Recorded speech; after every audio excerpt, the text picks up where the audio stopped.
If you concentrate solely on your career, you can get a long way in your career. And I would say that that's a strategy that a minority of men preferentially do.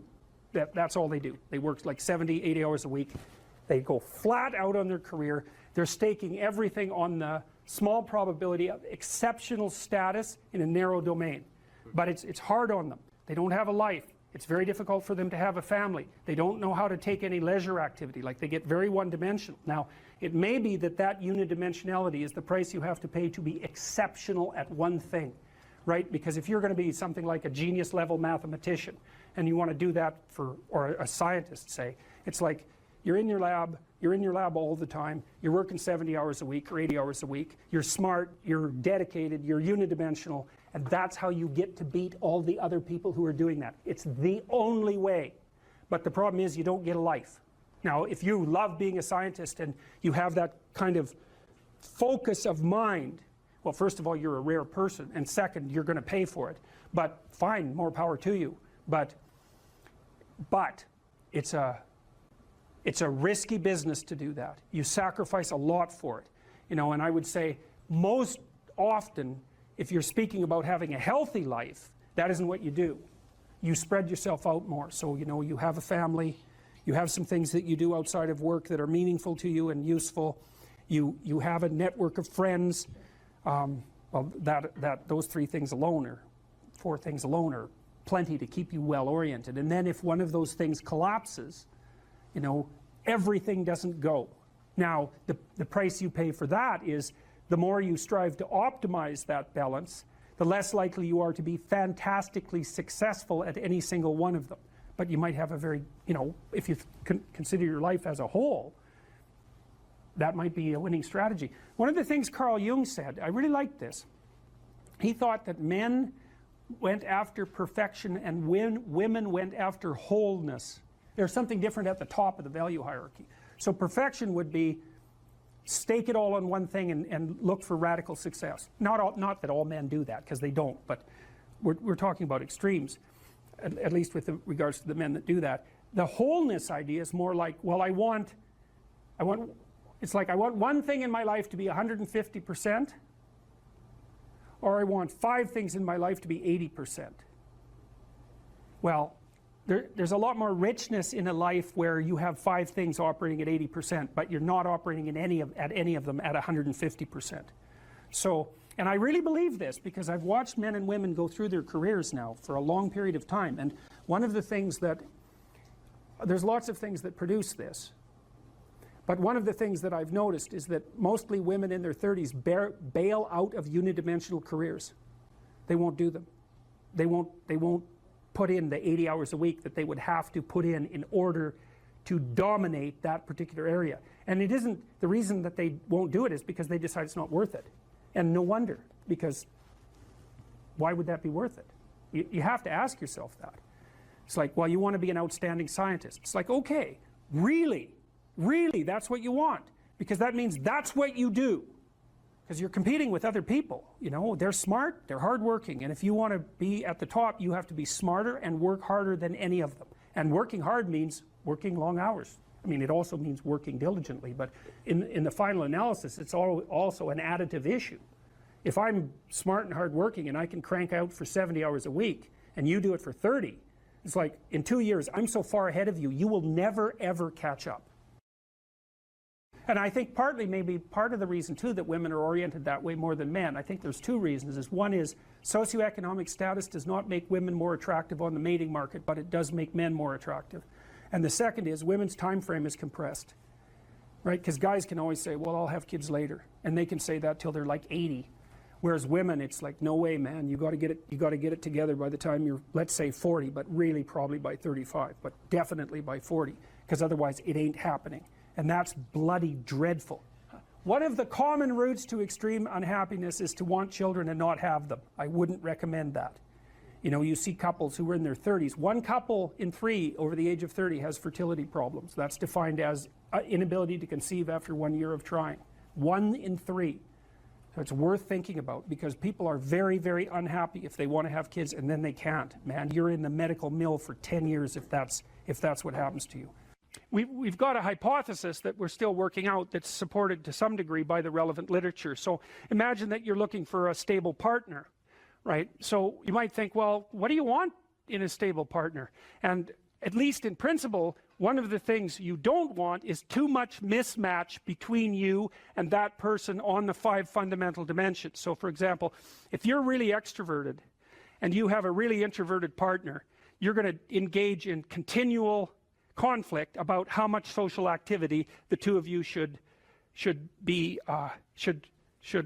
subject yourself to. And it's very, very difficult for people who widely differ on those dimensions to come to consensus, because it's not just a matter of opinion, right? It's really a matter of different, if you're looking at extremes, of really different types of people. And the thing about introverts is they just don't enjoy large-scale social interaction that much. One-on-one they're often fine, but in a group they don't like that, and it tires them out. Whereas a real extrovert, it's like you isolate them and they just wither on the vine, because a huge part of what actually motivates them in a positive way is tangled up with social interaction. And so if you're an agreeable person and you have a particularly disagreeable partner, you're also going to run into problems, because the agreeable person will say whatever you want whenever, and the disagreeable person will say, well, I'd like to know what the hell you want for a change, and be much more harsh and much more demanding in the situation. And the agreeable person is going to find the disagreeable person harsh and unpleasant, and the disagreeable person is going to find the agreeable person wishy-washy and unable to stand up for themselves. And again, that's actually one of the primary sources of tension between men and women, because women tend to be higher in agreeableness than men. It's about half a standard deviation, which is quite a large difference by psychological standards. And so what that means, I probably haven't got the statistic quite right. If you have a group of men and women and you pick out random pairs, the woman is going to be more agreeable than the man 60% of the time. So that's not an overwhelming proportion, but it's reliable, and it's quite large by psychological standards. So there's the problem with agreeableness. With conscientiousness, well, if you're conscientious, you're industrious and orderly. And orderly people seem to be sensitive to disgust, which is something we'll talk about in detail later. We've had a hard time specifying exactly what makes industrious people industrious, because it's hard to come up with an animal model for that sort of thing, and there's no theoretical model. But our latest idea is that, it's not my idea, it's actually the idea of my graduate student, Christine Brophy, is that industrious people find it unpleasant and unsettling to not be doing something.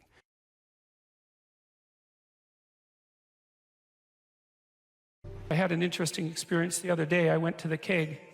I go there because I have food allergies, and they're very careful with people who have food allergies. And the waiter took me to the table, and he said that he had been watching my lectures, and that's a very common experience.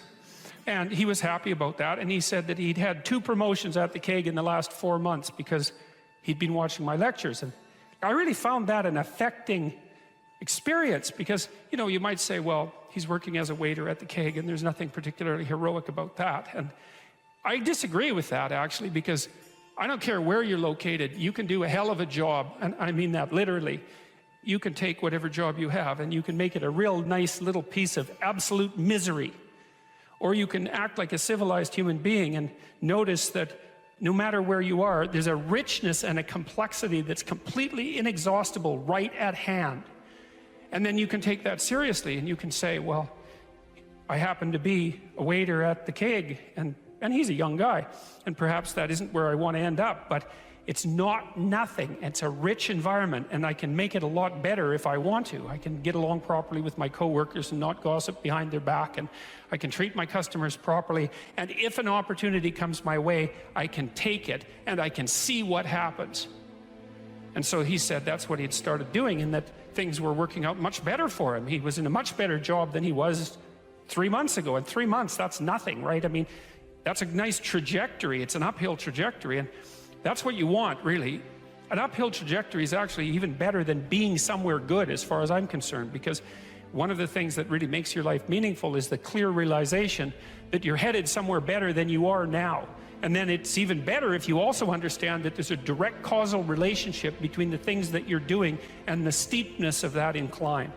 And so I get a lot of letters from people like that. And they say, well, you know, I've been listening to these lectures and I decided that I'm going to try to take responsibility for my life, and so I've started to stop doing all the stupid things that I know that are stupid, that I know I shouldn't be doing, and I've started doing some of the things that aren't stupid that I know I should be doing, which seems pretty obvious, really, if you think about it.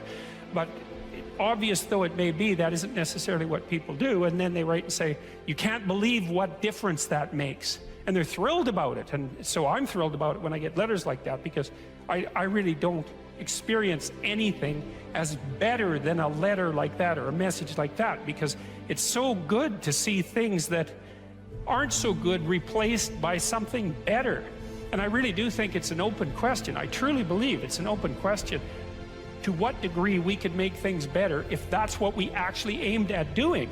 Well, there's two modes of being in the world, right? There's one where you adopt the responsibility for living properly, for being properly, and you make the sacrifices necessary for doing that, and then everything will flourish properly. And the other one is a pathway of resentment and bitterness and rejection and murder and genocide, and that just seems exactly right to me. And so if the positive path beckons, if you can actually see what it is, if you can lower yourself enough to see what it is. Carl Jung said once that modern people didn't see God because they didn't look low enough. It's a phrase I really, really like, because people denigrate the opportunities that are right in front of them. And there's no reason to do that, because what's right in front of you is the majesty of being. That's what's right in front of you. It's inexhaustibly complex and full of potential, and there's no reason to assume that wherever you happen to be isn't as good a starting place as anywhere else. Now, you know, I know some people have terrible, terrible lives. They're in situations that are absolutely unbearable. But I also do know that even situations like that can be made a hell of a lot worse by the worst kind of attitude, that's for sure. So anyway, so that's where you are. You're in a damaged structure. You're a damaged structure. You're in a damaged structure. But, you know, at least it's got some walls. You know, you're not being fed to the lions on a regular basis, so that's a good thing. And you can emerge forward heroically to confront the chaos that constantly threatens the structure within which you live. And you can free something as a consequence of that. You can learn something. You can strengthen yourself. That's the other thing, because what you're actually made of, in many ways, that what informs you, what you're made of, is what you encounter when you voluntarily encounter the unknown.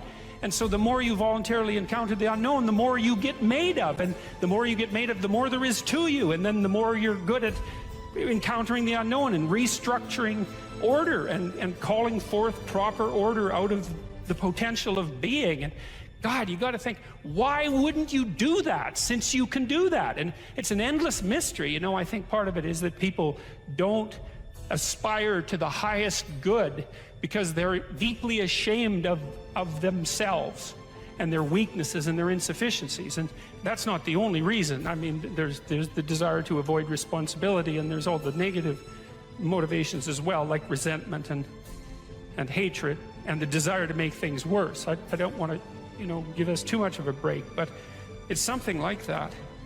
It's okay to not be in a very good place if what you're trying to do with that not very good place is make it better. And the fact that things aren't exactly the way they should be at least gives you something to do, you know, and maybe something great to do, because there's no shortage of suffering and trouble that besets the world that you could conceivably ameliorate in some way. And the utility of that and the intrinsic meaning of that is self-evident.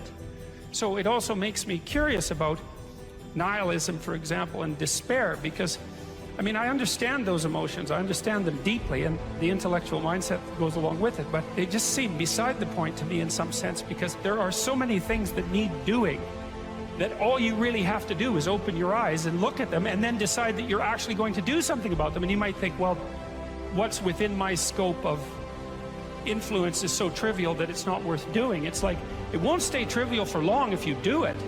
Not at all. And I don't think it's trivial to begin with. I really don't believe that anything done right is trivial. My experience in my life has been that anything I actually did paid off. It didn't pay off necessarily in the way that I expected it to pay off. That's a whole different story.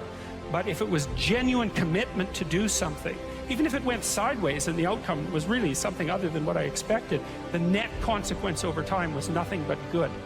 So every new frontier that can be conquered is an advance forward, and there's no shortage of frontier because we're surrounded by the unknown, we're surrounded by our own ignorance, and we can continually move into that domain, into the domain of chaos, or we can restructure pathological order, and that's the secret to proper being. And so then you encounter chaos that way, you know, and then you can regard yourself as the sort of entity that, despite its insufficiency, has the capability to conquer chaos, despite the danger of that. That's the other thing, because the fact that you're fragile is actually a precondition for your heroism, because if you weren't fragile, then there'd be nothing heroic about doing something difficult, right? Because if you couldn't be hurt or damaged or defeated or end up in failure, then where's the moral courage in the endeavor? It has to be that the fragility is built into the courage.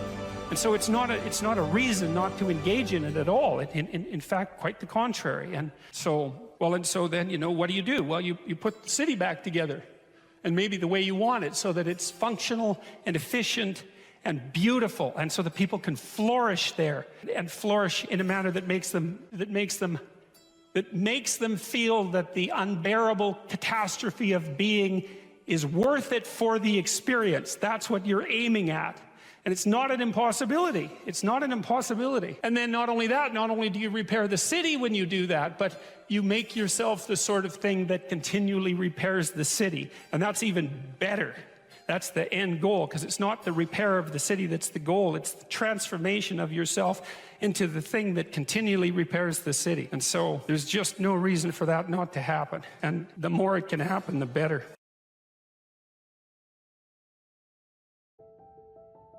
What emotion do you feel when you're going to approach someone you're very attracted to, and there's an extremely high probability that she's going to tell you to disappear? Right, exactly, absolutely, because it's a real judgment, right? We're going to see a movie called Crumb where you'll see this in great detail. But it's a real judgment. It's like the best judgment is, well, I don't mind your physical presence, but your genes should definitely not survive another generation. Right, and that's sort of generally translated into, I think we should just be friends. Right, you know, and you can blow that off, and people do, and you have to, because it's part of being polite and civilized, but, you know, let's make no mistake about it. There is no more fundamental judgment than that. So, paralysis, and there's no shortage of men, I mean, who are absolutely terrified of women. I mean, I've had many of them in my practice, you know. I had one guy, he was so terrified of women he couldn't even talk to them on the phone. It's more common than you think. So, but it's generally manifested by men who no one cares about, so it's generally irrelevant. So, well, it's the case. It really is the case. I'm not kidding. They're low status men. You know, they're people that are generally regarded as losers, and there isn't anybody who really gives a damn about what happens to them one way or another. And there's a lot more men in that category than there are women. Women are in all sorts of, you know, social categories that cause them misery and distress, but that one seems to be predominantly male. One of the things I'm going to do when we talk about Freud is I'm going to show you this movie Crumb, which I just told you about, and it's a very rare thing, because it shows you the world from the perspective of very intelligent male losers, and that's just not a perspective you ever see, because it's the winners that tell the stories about their life. It's like, who the hell cares about the life of a loser? But this movie is about a loser who became a winner, and, you know, almost as an act of revenge. And it's great. It's great examination of the Oedipal complex. Remarkable. Women select men. That makes them nature, because nature is what selects. And so, you know, you can think, well, it's only symbolic that women are nature. It is, not in some sense, is the gatekeeper to reproductive success. And you can't get more like nature than that. In fact, it's the very definition of nature. So, as I said, there are lots of reasons why these symbolic representations are set up the way they are. Alright, so that's the great mother, nature. The queen, the matrix. The matrix is something from which all things form. Same root word as matter, mother, all the same root word. The matriarch, the container, the cornucopia, the object to be fertilized, the source of all things, the fecund, the pregnant. There are more parts of the associational network. The strange, the emotional, the foreigner, the place of return and rest. The deep, the valley, the cleft, the cave, hell, death, and the grave. The moon, ruler of the night and the mysterious dark, and matter and the earth. So those aren't necessarily associated with femininity, but they're typically associated with femininity from a symbolic perspective. You know, so like generally, like a witch in a movie doesn't come riding out of the full bright sun at noon, right? That just doesn't happen because it doesn't make sense. It's a dark thing. And so if you saw that occurring in the light in a movie, you'd think, you know, what the hell's going on here? That doesn't make sense. And the reason it doesn't make sense is because it violates the complex, the symbolic complex. So those are female denizens of the underworld and hell. Very pleasant creatures. It's like Medusa with the head of snakes, you know. And if you ask, you know, why would a woman have a head of snakes in reference to a man? And that's really simple. I bet there are men here who know the answer to that. I don't know what you guys think about this, but I was pretty happy when I thought this up, and it took me a long time. So, if you think about the world in Darwinian terms, right, it's a struggle for survival and reproduction, which are basically the same thing. Survival is you, but reproduction is the survival of your genes. So it's a survival issue over very long spans of time. Okay, what do we call the selection mechanism? Right, natural selection, right? It's nature who does the selection. Okay, so let me tell you something that makes female humans different than female chimps. I mean, there's lots of things that do, but but here's an important one. If you look at which male in a chimp troop fathers most of the offspring, it's the dominant male. But the reason for that isn't because the female chimps sort of flock around the dominant male. Now that happens in other species, but it doesn't happen with chimps. What happens is the dominant male chases all the subordinate males away and will interfere with any sexual behavior they manifest. He'll chase them away. The females, though, are perfectly happy to mate with a subordinate male if they're in heat and they get the opportunity. So they go into heat, which is something that doesn't happen with female humans, and they really don't care who they mate with. Okay, female humans are much different than that. They're picky. So they're choosy. It's a big deal. It's a big deal that they're choosy. Women also seem to evaluate men for their fitness. Now, so, lots of men have no sexual partners and they have no children. That's not the case with women. Almost all women have one child or more. And it's a rare woman indeed who cannot find a sexual partner. Some of you undoubtedly have already experienced what it's like to be possessed by a particularly stupid idea. You know, so maybe you've grown out of one or two of the stupid ideas that possessed you, or maybe you're possessed by an attraction to someone you can't control, or you can't control your eating behavior, or you're a pushover when it comes to interpersonal interactions because you're too agreeable, or you fly off the handle and fight, and you know, none of this is really under your control. And so all of those things that manifest themselves not only in your behaviors but in your perceptions themselves, you know, they tend to take on embodied form and use you as the vehicle for their activity. So, you know, when you're thinking about something like anger, for example, think about how it works, because it's quite peculiar. What must someone generally do? How must someone generally act if you're going to be angry at them? They have to be irritating, right? You know, they have to provoke you in some way. Well, the mere fact that you perceive what they're doing as irritating or provoking doesn't ensure that anyone else would have thought about it, or that that's what they meant, or that that's what's happening. And my point is, it's very important to think about these complexes of ideas as subpersonalities, because otherwise you really don't get what they're like. If you're angry, if you have a proclivity towards anger, especially if it's an unthinking proclivity, anything that someone says might irritate you. And it isn't like they say something and you think about it and then you get irritated. It's like you perceive the person as irritating. You know, maybe it's just the way they hold their mouth or something. It can be very, very subtle. And you might say, well, it's not me, it's you. It's not that I'm irritated by you. It's that you're irritating. And that, you know, that's a very difficult thing to settle, because the reality is somewhere between the subjective and the objective, right? A lot of arguments that you'll have with people throughout your life are about exactly that. Are you irritating or am I oversensitive? It's like, well, you know, we're going to hash that out for a good long time before we figure it out. But the point is that if you're possessed by an emotional state or a motivational state or an idea or some kind of complex, you'll see the world through its eyes. And then the facts reveal themselves to you through the lens of that particular set of ideas. So it's a very frightening idea because, you know, we like to think of ourselves as masters of our own house, which is completely clueless because it's obvious if you watch yourself for like a month that you hardly ever do what you tell yourself to do, and you're liable to do all sorts of other things that you don't even want to do. You know, because you say, well, I'm going to go to the gym 3 times a week and I'm not going to drink, you know, and maybe there's this person I'm not going to associate with, and then, you know, you don't go to the gym and you find that person and you go out and drink with them and you think, what the hell's going on, you know? But you're not the sort of person that will do what you say. And so, like, what sort of person are you? Well, that's a psychoanalytic question. It's a deep one, because you're a peculiar thing, and there's parts of you that are really, really, really old, and you know, the sort of naive you, the naive young you that you think of yourself as is like a little piece of flotsam in an ocean of complexity, and the ocean of complexity is you. And part of diving down into the depths is to start to understand what it means to be human, and like, whatever that means, it's the one thing you can say about it for sure is that it's bloody peculiar.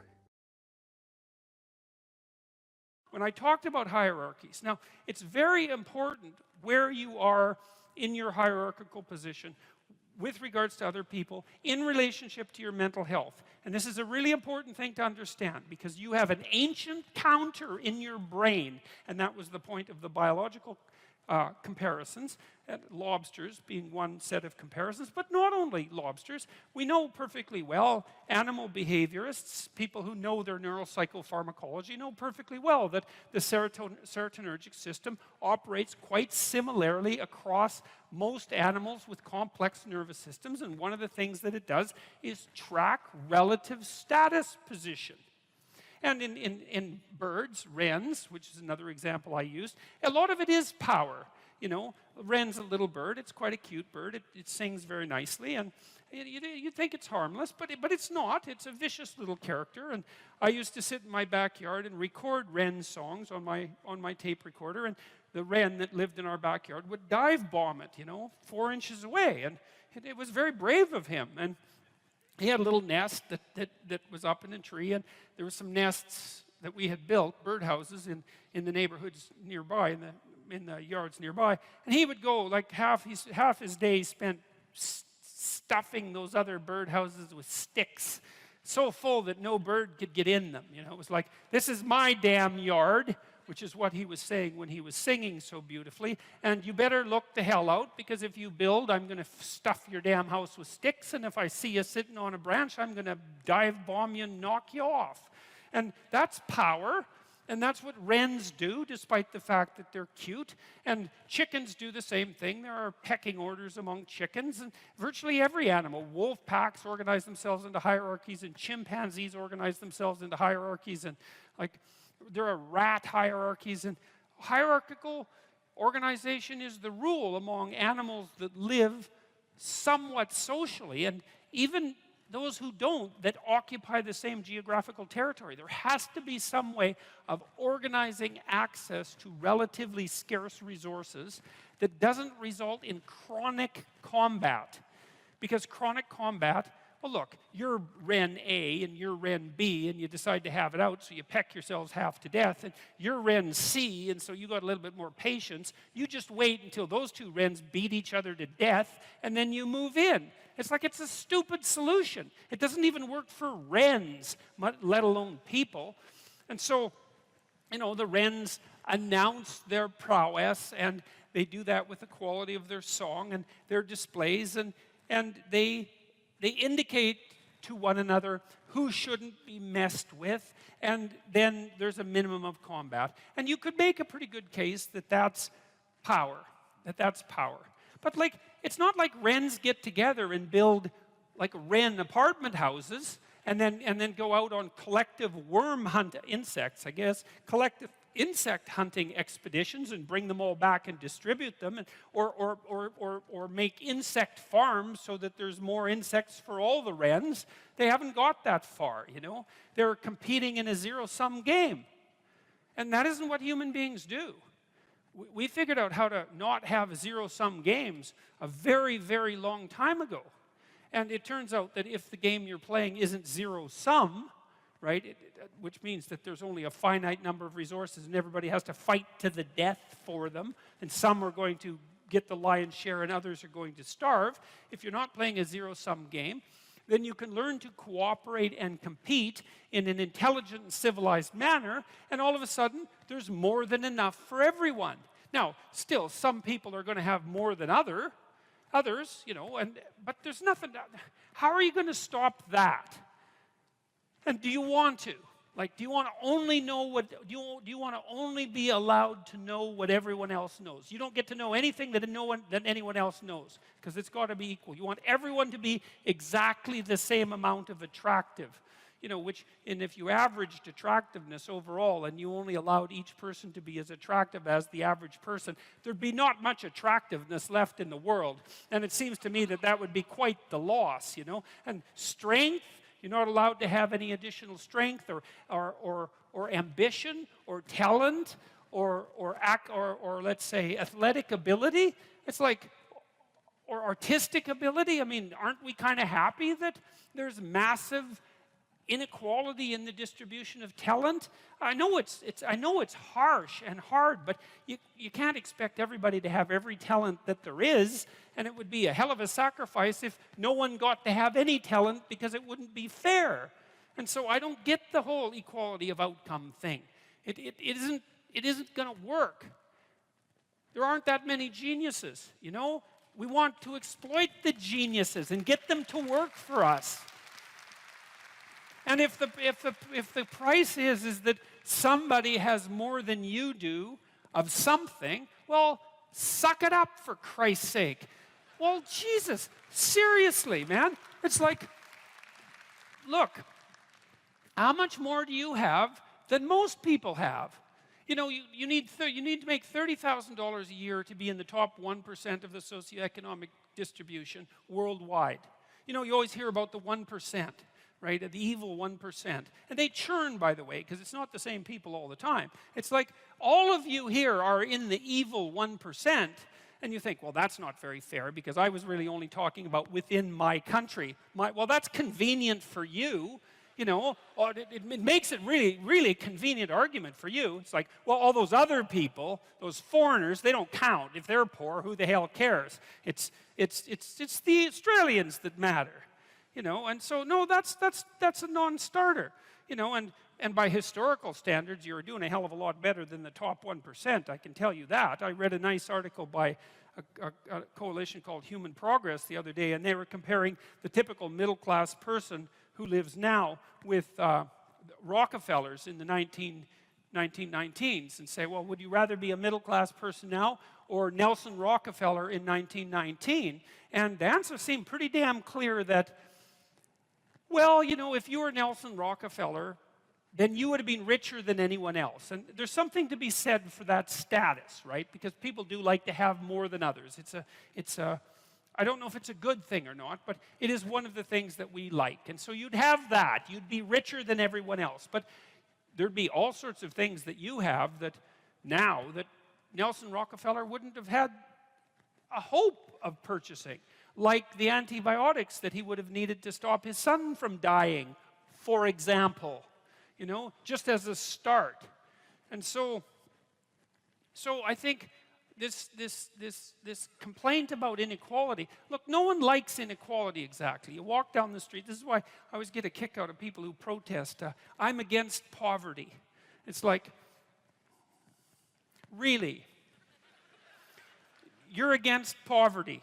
And you think that's a unique enough attribute so that it was worth your time to make a sign that said that you were against poverty and show other people. It's like, I've never met anyone that was for poverty. You walk down the street with someone who's pretty well off, and they've got 1920s spats on and a bowler, and they're feeling pretty damn rich, and a Stockster certificate sticking out of their back pocket, and there's a homeless person there, and they give them a good kick, and they say, the more poverty, the better. It's like, no.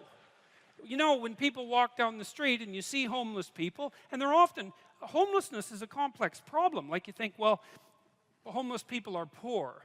It's like, yeah, man. that's like one problem they have out of 50. And like, I've worked with poor people, you know, in my clinical practice, and poor in multiple dimensions. And many of them, you gave them money, they were just done. Especially if they were like alcoholics and cocaine addicts. As long as they were broke, they had some hope of living through the next month. But as soon as their unemployment check showed up, man, they were face down in the ditch 3 days later, right? Nothing but cocaine and alcohol with all their idiot friends for 3 days. And then they'd show up back in my practice saying, you know, God, I relapsed again. I said, well, what happened? Well, my money came in. It's like, yeah, money's really going to do you a hell of a lot of good. It'll just kill you faster than poverty. Now, not that there's anything good about poverty, but it's not like these are simple problems. You know, walk down the street and you see someone who's been an alcoholic for 20 years and maybe they're addicted to methamphetamines as well, or maybe they're schizophrenic. It's like, it isn't unequal distribution of monetary resources that is the primary cause for that problem, and it isn't going to be some sort of straightforward redistribution that's going to fix it, because it's way more complicated than that. And so, and then the whole power thing too. It's like, look, I get it. I get the left wing issue, and I really do. And I think I get it better than the damn left-wingers get it. Because, you know, most of the radical types, they follow Marx, and they say, well, one of Marx's dictums was that capital tended to accumulate in the hands of fewer and fewer people. The internal problem is, how do you deal with tragedy and malevolence? And you can say, well, I'm not prepared. It's like, yeah, fair enough. Unsurprising, especially if you were overprotected as a child. It's not a good idea to overprotect your kids, because the snakes are going to come into the garden no matter what you do. And so then you, instead of trying to keep the damn snakes away, what you do is you arm your child with something that can help them chop them into pieces and make the world out of them. So that the trick for human thriving in the face of suffering and malevolence is strength, not protection. It's a completely different idea. We also know this clinically. We know, for example, that if you treat people with exposure therapy for agoraphobia, which is, roughly speaking, the fear of chaos, I would say, the fear of everything, you don't make them less afraid. You make them braver. It's not the same thing. Because with an agoraphobic, see, what happens to them is the fall. They never conceptualize death and suffering. They're naive, right? It never enters the theater of their imagination, and it's because they're protected from it. But then something happens. This often happens to women in their 40s, because they're the people most likely to develop agoraphobia. Something happens. They've been protected from chaos by authority their entire life. So maybe they had an overprotective father, and then they went to an overprotective boyfriend, and then they went to an overprotective husband. And maybe they were willing to be subjugated to all three of those because of the protection, right? So that's the bargain. They stay weak and dependent, and maybe they have to, because that's the only way they can appeal to the person who's hyperprotective. But the price they pay for that is that they're not sufficiently competent.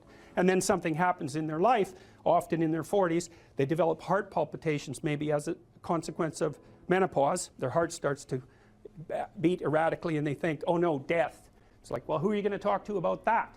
Right? There's no protection from authority for that. Or maybe their friend gets divorced, or maybe their sister dies, or something like that. It brings up the specter of mortality, and maybe the specter of malevolence and mortality, and it brings it up in a way that authority, recourse to authority, cannot solve.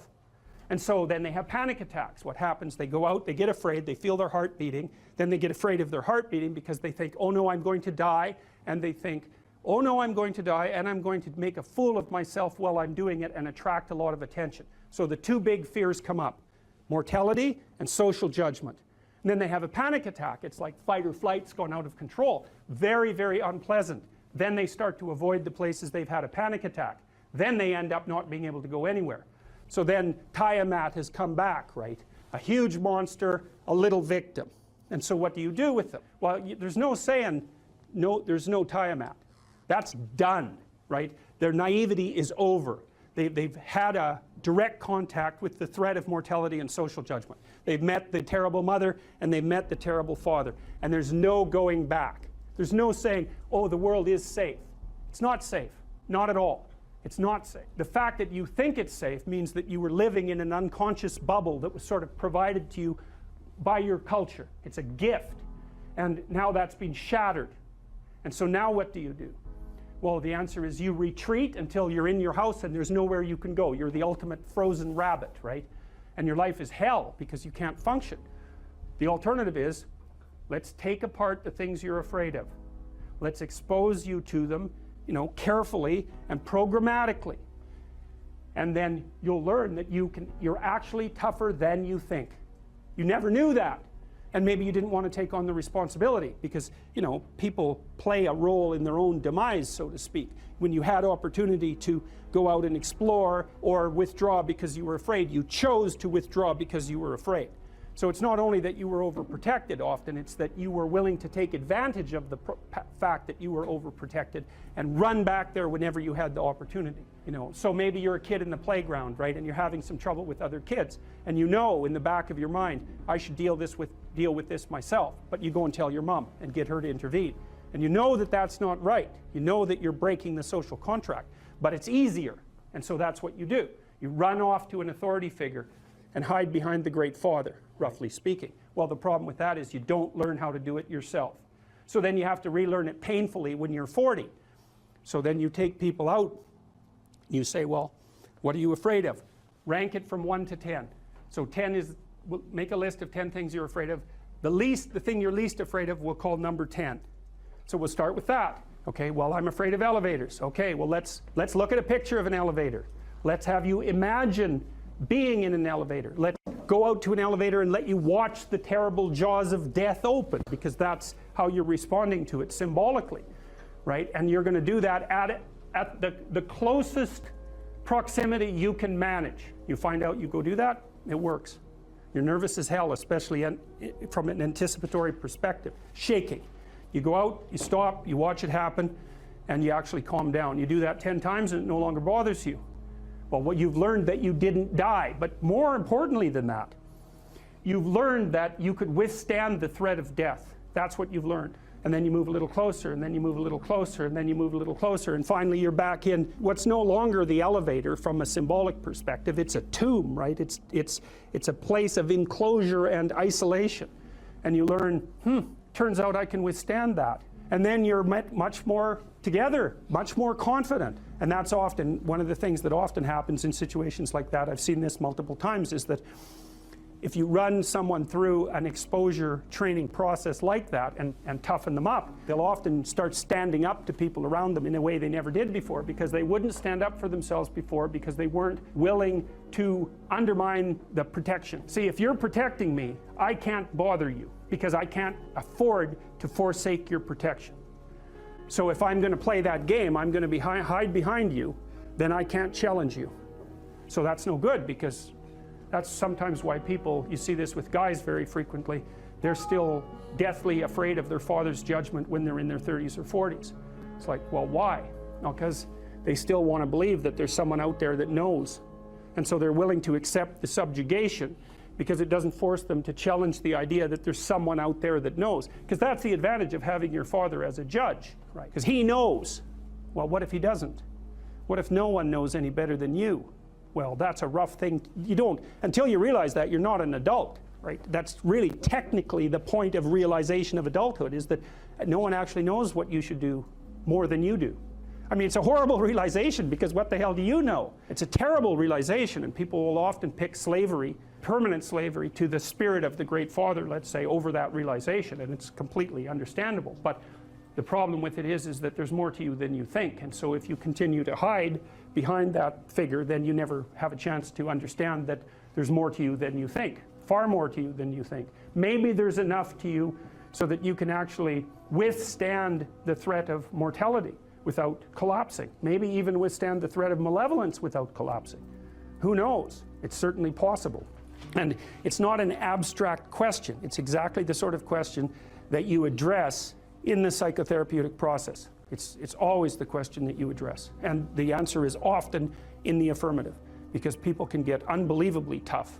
And you know that because people work in emergency wards in hospitals, right? Or they work in palliative care wards, or they work as mortuary assistants. I mean, these people have bloody rough jobs, you know, or they're on the front line of police investigation into, you know, heinous child abuse crimes, and so they're confronting malevolence on a regular basis. And you know, those are very stressful jobs, but people do them. And some people do them without even being damaged by them, although that's a harder thing because you can see horrible things, you know, things you'll never forget. It took me a long time to understand what sacrifice meant, because on the surface of it, especially the way it's acted out, like burnt offerings and that sort of thing, it just seems like, well, it seems so archaic and distant from us that it's not really comprehensible. But partly from reading Jean Piaget, and Nietzsche for that matter, I started to understand that people often acted out conceptions before they understood what they meant. You know, and we act out a lot of things we don't understand because we're much more complex than we can represent. So we're always acting out things we don't understand. But so there's this idea in Cain and Abel that you have to make sacrifices in order to stay on the good side of God. And so I thought about that practically, say, not so much metaphysically, but practically, and realized that that was equivalent to the discovery of time, of the future, because we do act, and this is a peculiar discovery of human beings, and maybe a consequence of our expanded intelligence, is that we're actually aware of the future, and we actually treat the future as if it's something that you can bargain with. Now, partly it's because the future is other people, and they remember your reputation, they remember your past actions, and if you do someone a favor, then that favor is in some sense stored up in the future. So you could think about the future as a place of judgment about your moral actions, and it's not that far from that to imagining a God who's keeping track of that, or who even is that. But in any case, the idea of sacrifice emerges in the story of Cain and Abel, and Cain and Abel both make sacrifices to God in order to stay on his good side, let's say. And what a sacrifice means is that you give up something of value in the present so that you can improve the future. And you know, that's no different from what we call discipline. It's exactly the same thing. It's just the concretely acted out version of that. And so, you know, the idea basically was that, well, God was in the transcendent heavens. And the first question would be, well, why is that? And it's like, well, if you go out on a really dark night and look up at the sky, you have a sense of what's beyond you, what's transcendent, what's infinite, and so to associate that with the highest of values is a reasonable association, right? From an emotional point of view. So it's not particularly primitive. It's a smart metaphor, or it's a smart intuition that and it's above you. And you know, we tend to think of when you're moving towards an ideal that you're moving up, that you're moving above, you're moving to the mountaintop, right? You're going up, not down. And so it all sits within that same framework. And it's partly because when you go up, like on a mountain, you can see for long distances, right? So all those things are tangled together. So anyways, so the idea is that you have to give up something of value now so that you make the future better. And sometimes it's even something you love now, and that's a good example too, because often the things that stop us from moving forward are our attachments to things that we should no longer be attached to, right? And in fact, you can almost make that definitional. If you're not moving forward in your life, there's a high probability that you have some idea or some mode of action or some habit that you're so in love with that you won't let go of it. So all right, so Cain and Abel make sacrifices, and there's kind of a hint in the story that it's just a hint that Cain's sacrifices are sort of second rate. But in any case, it's ambivalent, hey? But Abel, he just does wonderfully well, and everything works out for him. And everyone knows people like that, you know? And so God accepts his sacrifices, but for some reason he rejects Cain's. And maybe it's the arbitrariness of God, or maybe it's because Cain's heart isn't in the right place when he's making his sacrifices, which is more likely. And so Cain goes and has a chat with God, and he says, basically what he says is something like, how in the world can you possibly justify this universe that you created? You look at me and I'm breaking myself in half trying to adapt and to make things right, and it's not working. And then there's this Abel character, and things come easy to him, and everything is flourishing for him, and so, like, what the hell?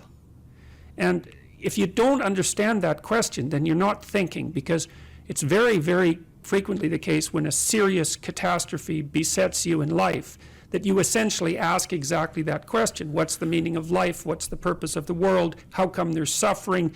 And it's easy to become resentful and vengeful as a consequence of that. And so you got to think about what state of mind having your sacrifices rejected puts you in, especially when you see someone who's successful, because that's where the jealousy and resentment starts to fester is probably the right word.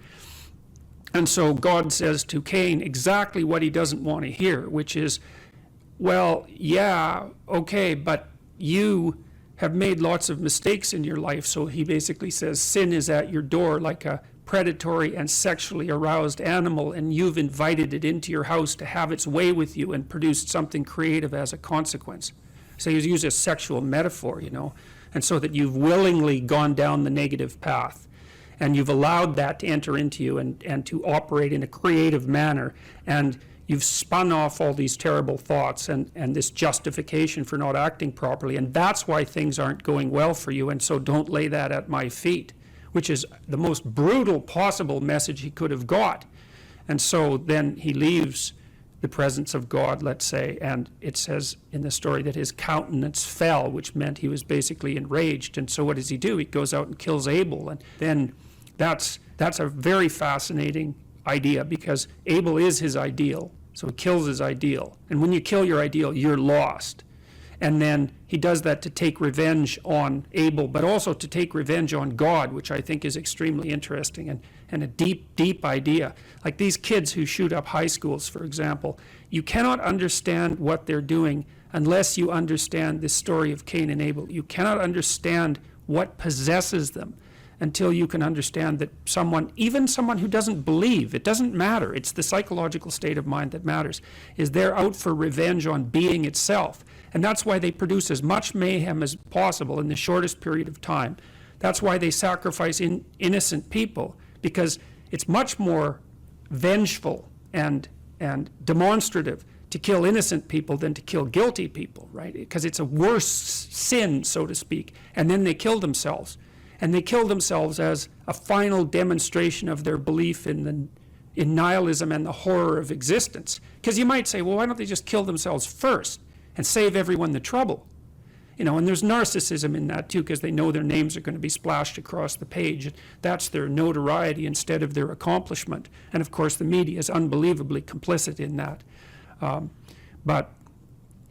So when you're talking about motivation for evil, then you have to understand what it is that's driving it, and it is a deep resentment about the structure of being, for being saturated with suffering, but also for rejecting your sacrifices, and that that produces the bitterness of failure.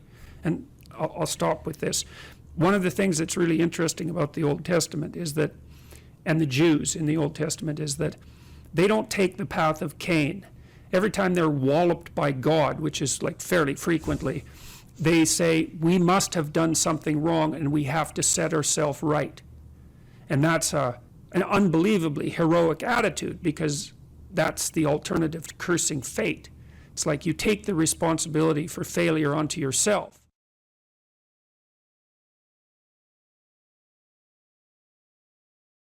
There's this old story in King Arthur where the knights go off to look for the Holy Grail, which is either the cup that Christ drank out of at the Last Supper, or the cup into which the blood that gushed from his side was poured when he was crucified. The stories vary, but it's basically a holy object, like the phoenix in some sense, that's a representation of transformation.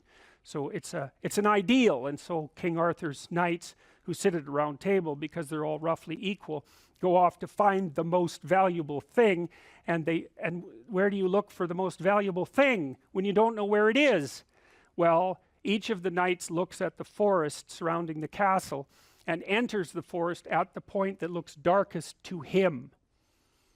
And that's a good thing to understand, because the gateway to wisdom and the gateway to the development of personality, which is exactly the same thing, is precisely through the portal that you do not want to climb through.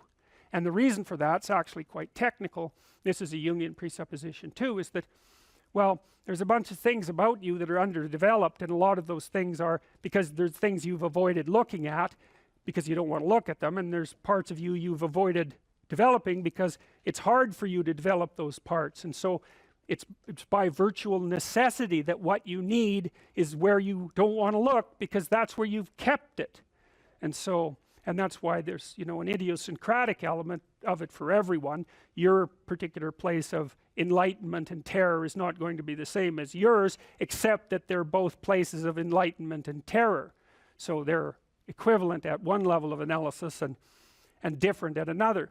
So anyways, back to fiction and what it does. It distills truth, and it produces characters that are composites. And the more they become composites, the more they approximate a mythological character. And so they become more and more universally true and more approximating religious deities. But the problem with that is they become more and more distant from individual experience. And so with literature, there's this very tight line where you need to make the character more than merely human, but not so much of a god that, you know, one of the things that happened to Superman in the 1980s, Superman started out, he's got a heavenly set of parents, by the way, and an earthly set of parents, and he's an orphan like Harry Potter. Very common theme is that when Superman first emerged, he could only jump over buildings, you know, and maybe he could stop a locomotive. But by the time the 1980s rolled around, like, he could juggle planets and, you know, swallow hydrogen bombs, and, you know, he could do anything. Well, people stopped buying the Superman comics because how interesting is that? It's like something horrible happens and Superman deals with it.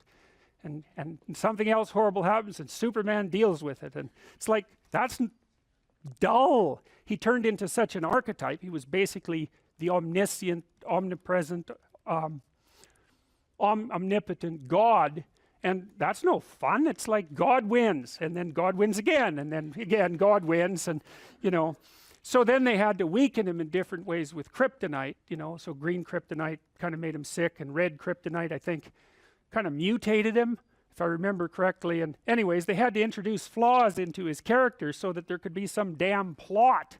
And that's something to think about, you know. There's a deep existential lesson in that your being is limited and flawed and fragile. You're like the genie, which is genius in the little tiny lamp, you know, this immense potential, but constrained in this tiny little living space, as Robin Williams said when he played the genie in Aladdin. But the fact that you have limitations means that the plot of your life is the overcoming of those limitations, and that if you didn't have limitations, well, there wouldn't be a plot, and maybe there would be no life. And so that's part of the reason why perhaps you have to accept the fact that you're flawed and insufficient, and live with it and consider it a precondition for being. It's at least a reasonable idea. So anyways, one of the main characters is the country, the known, the explored territory. We went over that a bit, and it always has two elements. I mean, your country is your greatest friend and your worst enemy, you know, because it squashes you into conformity and demands that you act in a certain manner, and reduces your individuality to that element that's tolerated by everyone else, and it constrains your potential in a single direction. And so it's really tyrannical, but at the same time it provides you with a place to be and all of the benefits that have accrued as a result of the actions of your ancestors and all the other people that you're associated with. So there's the good tyrant or the bad tyrant and the good king, and those are archetypal figures, and that's because they're always true, and they're always true simultaneously, you know, which is partly why I object to the notion of the patriarchy, because it's a it's the what do you call that? It's the apprehension of a mythological trope, which is that of the evil tyrant, without any appreciation for the fact that the archetype actually has two parts, and the other part is the wise king. And, you know, you can tell an evil tyrant story about culture, no problem, but it's one-sided, and that's very dangerous, because you don't want to forget all the good things that you have while you're criticizing all the ways that things are in error. That's a lack of gratitude, and it's a lack of wisdom, and it's founded in resentment and it's very dangerous, both personally and socially. I told you that Captain Hook is a tyrant because he's got this crocodile chasing him, and the crocodile has a clock in its stomach, and that's death. It's like, obviously, right? Tick, tick, tick, tick. And it's a crocodile, and it's under the water, and it's already got a taste of him, so he's being chased around by death, and that makes him terrified and resentful and cruel and bitter, and so he's a tyrant. And he wants to wreak havoc everywhere. And then Peter Pan, of course, looks at Captain Hook and thinks, why the hell should I grow up and to be a tyrant and sacrifice all the potential of childhood? And the answer to that is, the potential sacrifices itself if you don't utilize it as you mature, and you just end up a 40-year-old lost boy, which is a horrifying thing to behold. It's almost as if you're the corpse of a child, the living corpse of a child, because who the hell wants a 6-year-old, 40-year-old? You're a little on the stale side by that point, and not the world's happiest individual. So, you know, your potential is going to disappear because you age anyways, and so you might as well shape that potential in a particular direction and at least become something, no matter how limited, rather than nothing. So, you know, Peter Pan, that's a great story. It's a great mythological story. So, well, so let's talk about tyrants. Well, not only are they mythological figures, but they exist, and they tend to be deified. I mean, Stalin was, for all intents and purposes, God the Father in Soviet Russia, although he was pretty much only the worst elements of Old Testament God, who was, you know, constantly smiting people and wiping out populations and doing all sorts of things that seemed to be quite nasty. But nonetheless, you know, people worshipped him in many ways, and he's a representation of just exactly what goes wrong when things really go wrong, when people stop paying attention and when they all lie. Because one of the things that characterized the communist state was that no one ever got to say anything they actually believed, ever. And that was partly because 1 out of 3 people was an informer, which meant if you had a family of 6 people, 2 of them were informing on the government about you, and that included your own children.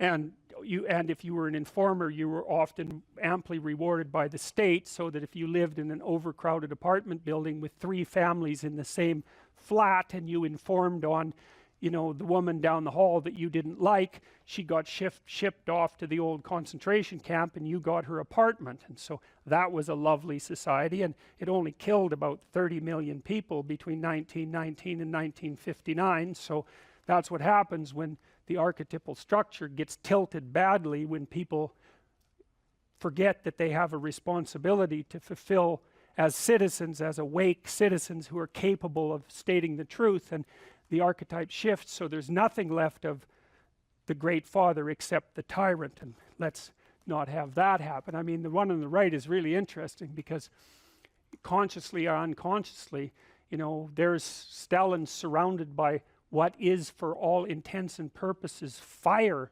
You know, he looks like Maleficent in Sleeping Beauty when she shows up at Aurora's christening. You know, she puts her arms up in the air and green fire surrounds her. It's like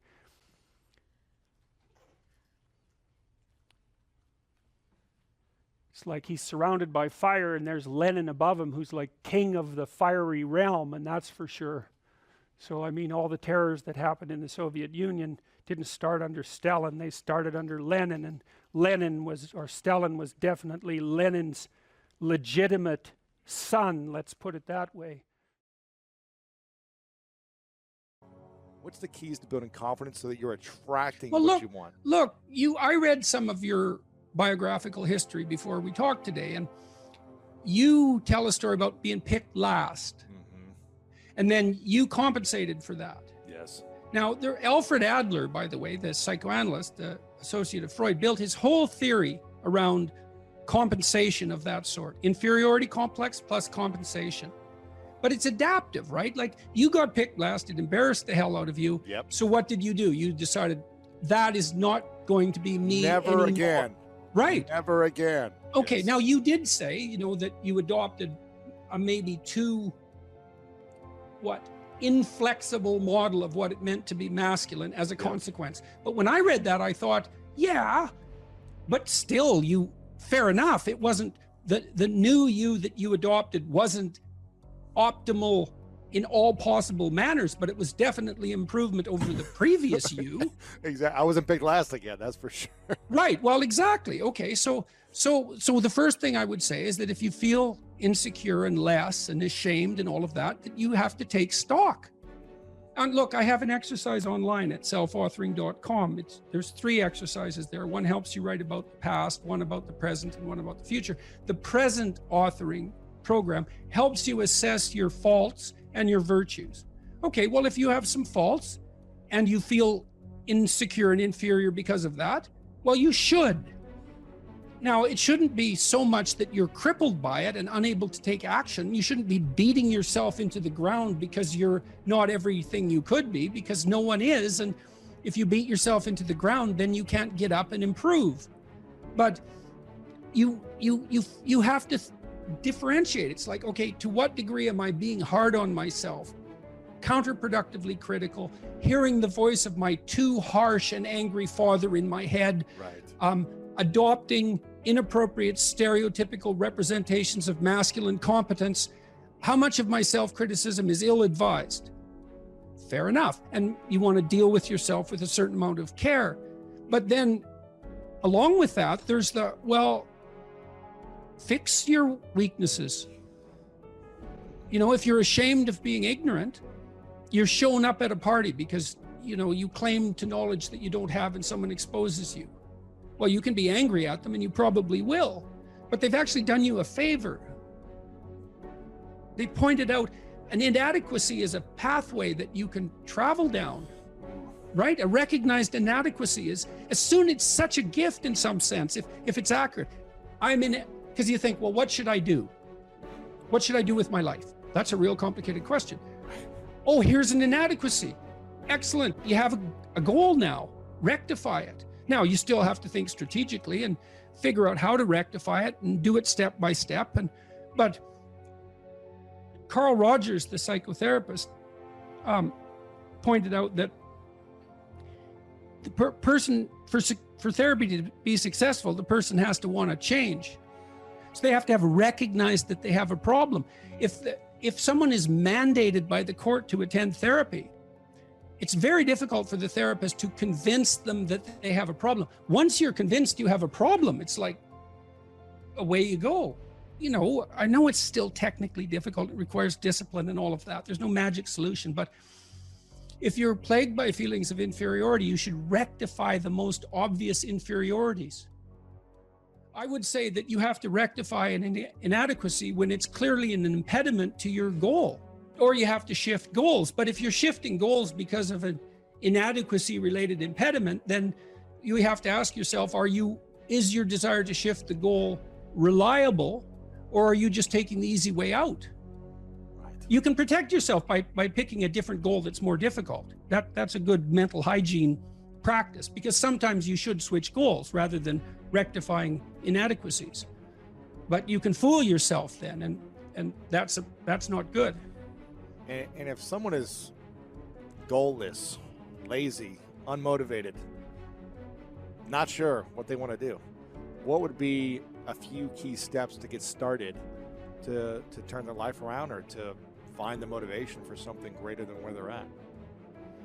Well, I think a fair bit of that's probably to be found you can find it in shame, you can find it in guilt, you can find it in conscience, you can find it in anger, you can find it in interest and engagement and beauty. There's lots of pathways. If you're angry about something in the world, well,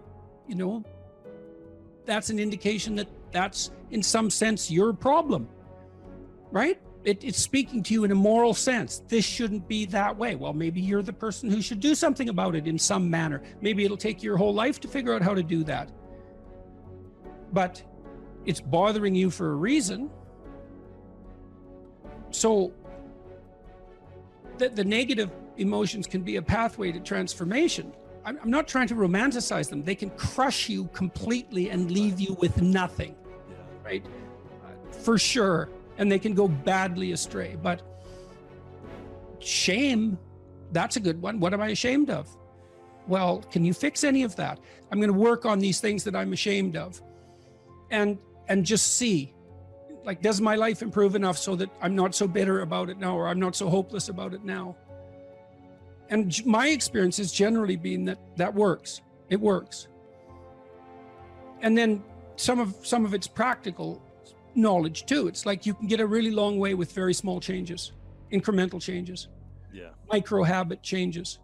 So aim low. Don't have big goals or big transformations. Well, you can, but the problem with a big goal is that it's daunting enough so that it might paralyze you, and there's a high probability of failure. And so imagine that you're your own child. Okay, now imagine you love this child and you would like him, we'll say him because it's you and I talking, to succeed.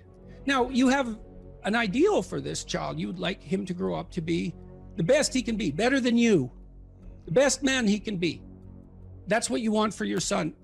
If the good part of you is talking, you definitely want him to be better than you are, but you want him to be the best he could be if your vision is unclouded. Okay, but then you offer him a goal. It's like, well, do this. Well, can he do it? Well, if he can do it without a second's thought, there's no challenge in it. There's no developmental impetus. It's not in the zone of proximal development. You want a goal that you can do, but that requires some improvement on your part. Because you want to attain the goal, that's satisfying, but then you want to make yourself into the thing that can attain goals. And so you want to push yourself. You want to push yourself a bit far. Yes. And there's an ample psychological literature that suggests that that's where maximal motivation is to be found. Interesting. So you're pursuing a goal, but you're also pursuing the goal of transforming yourself at the same time. You're doing both of those at the same time. Do you need to know that you're transforming yourself in order to attain the goal? Or do most people just think, I got to take these steps to make it happen, but they don't realize they're becoming better human beings? It depends on what you mean by realize. They have the sense of satisfaction and confidence that would indicate that, although they might not be able to make what that means explicit. But I would say it would be better to make it explicit. It adds one other dimension of possible motivation. I still believe that, genuine accomplishment, but it's ethical. It's always ethical accomplishment. I believe that to be the case. Genuine ethical accomplishment is the best source of security, but it's not unerring. When you mean ethical accomplishment, do you mean doing something good, right? Whether people know about it or not, just good and right for yourself. Is that what I'm hearing you say? Or does someone else need to acknowledge that this was good and right? I think if you've done it for yourself, that's good. But if you do it and other people are in on it and along for the ride, that's also good. And sometimes that's better to bring people along. If it's just a matter of them acknowledging it, well, there's value in that too. I mean, people say, well, you shouldn't care what people think of you. It's like, well, yeah, of course you should. Psychopaths don't care what people think of them. Now, you shouldn't care so much what people think about you that you're willing to lie to maintain whatever it is that you think they value. Like, there are places beyond which that becomes counterproductive, clearly.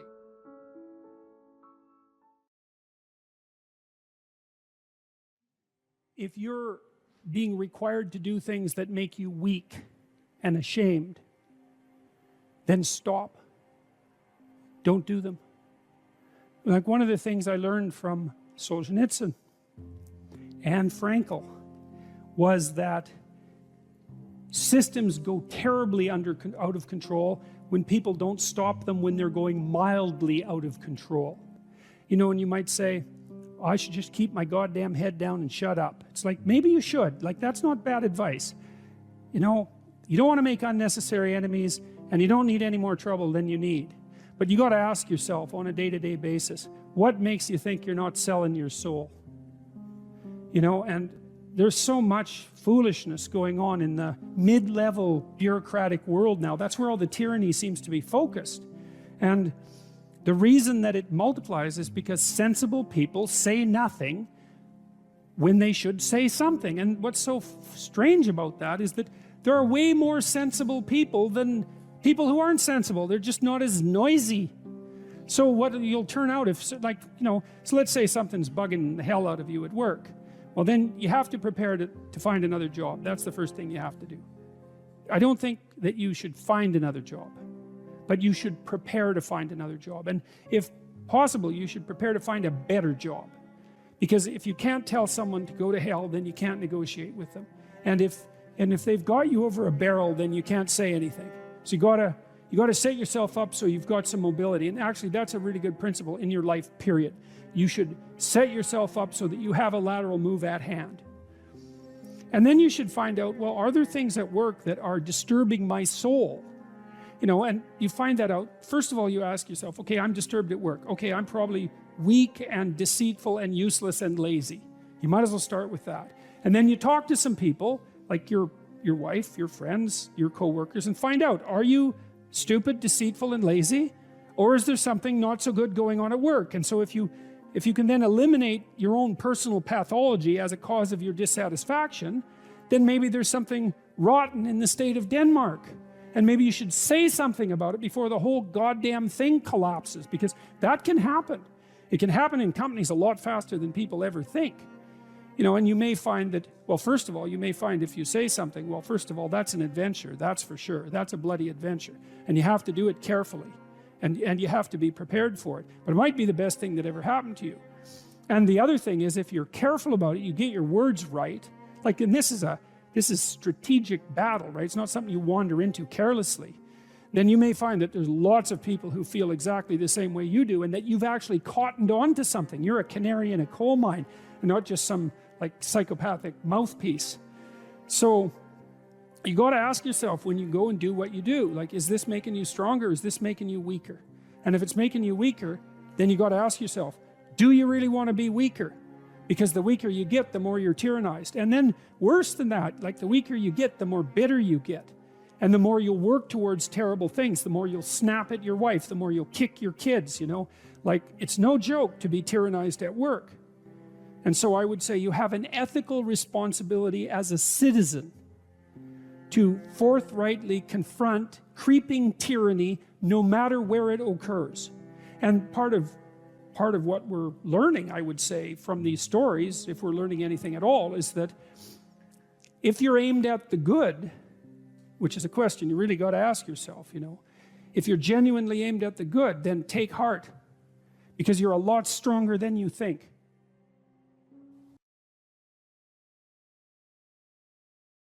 You know, if you don't know what you should do with your life, you don't know who you should be, sometimes you think about that as what career you should pursue. But here's another way of thinking about it. It's kind of a SEAL's ethos that Congressman Crenshaw detailed out. Here's some things you could be. Those are my words. These are his. You'll be someone who's never late. You will be someone who takes care of his men, gets to know them, and puts their needs before yours. You will be someone who does not quit in the face of adversity. You will be someone who takes charge and leads when no one else will. You will be detail-oriented, which you discuss a lot in later sections of the book, always vigilant, attentive. You will be aggressive in your actions, but never lose your cool. You will have a sense of humor, because sometimes that is all that can get you through the darkest hours. You will work hard and perform, even when no one is watching. You'll be creative and think outside the box, even if it gets you in trouble. You're a rebel, but not a mutineer.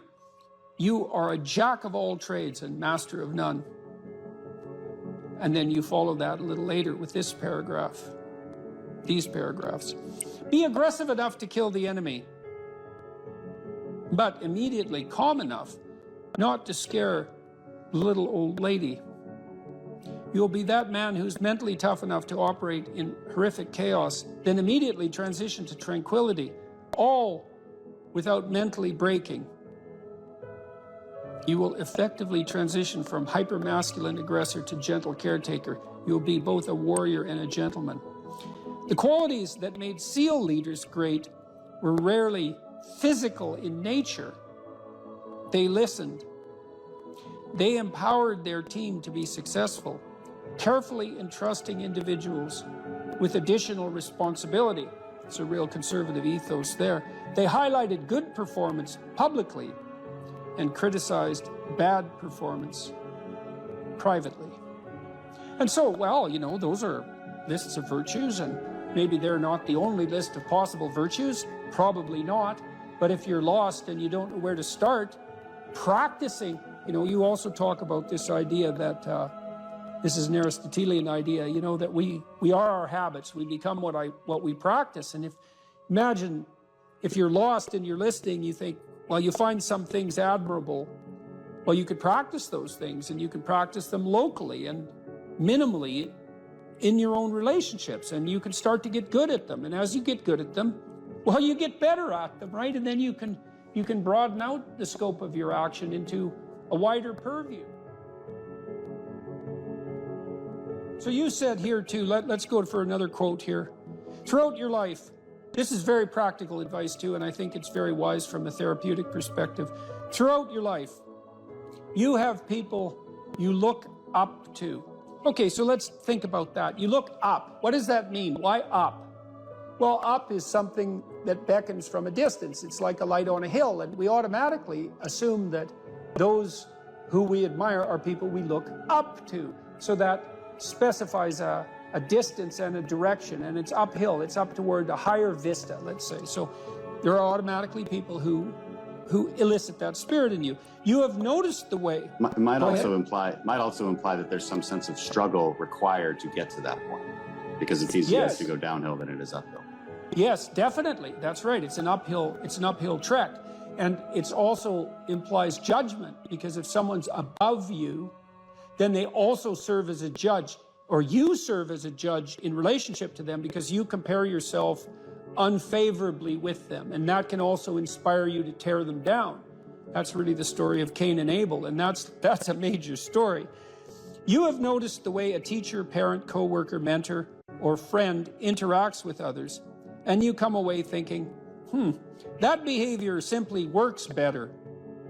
They are respected, admired, and successful. And you find yourself wondering why that is. You do if you're a little bit humble instead of being envious, right? Because otherwise you think, well, that damn crook, he just stole his position, and that's why he's got it. But if you're a bit humble, you might think, well, no, that guy looks successful. Maybe he knows something I don't. You are noticing attributes and character traits that are good and worth aspiring to. You are noticing attributes that make certain people more successful than others. You are noticing what a hero looks like. And in the process, you are discovering a path made up of desirable personality traits that helps you ascend in social hierarchies. That's Jacob's ladder, by the way. That ladder that is the hierarchy to the good. That's the vision Jacob has of the pathway to God, is that it's a hierarchical structure with the thing that's ultimately good at the pinnacle, by definition, right? The best of all possible goods. And then there are intermediary structures all the way up, and beings inhabiting those structures. And this isn't metaphysical. It's like if you find someone you admire, the reason you admire them is because they're higher up in that heavenly hierarchy, so to speak, than you are. And your whole nervous system tells you that. You're compelled to listen, you're compelled to pay attention by the action of your own unconscious mind. You know, what's interesting about this point of identifying these heroes or at least role models, you can call them either one. I just thought heroes was a more compelling word to use for the sake of writing it. But what's interesting about it too is how pop culture actually plays a pretty important part of this, because like there's plenty of people who simply don't have these good role models in their lives, and you have to acknowledge that.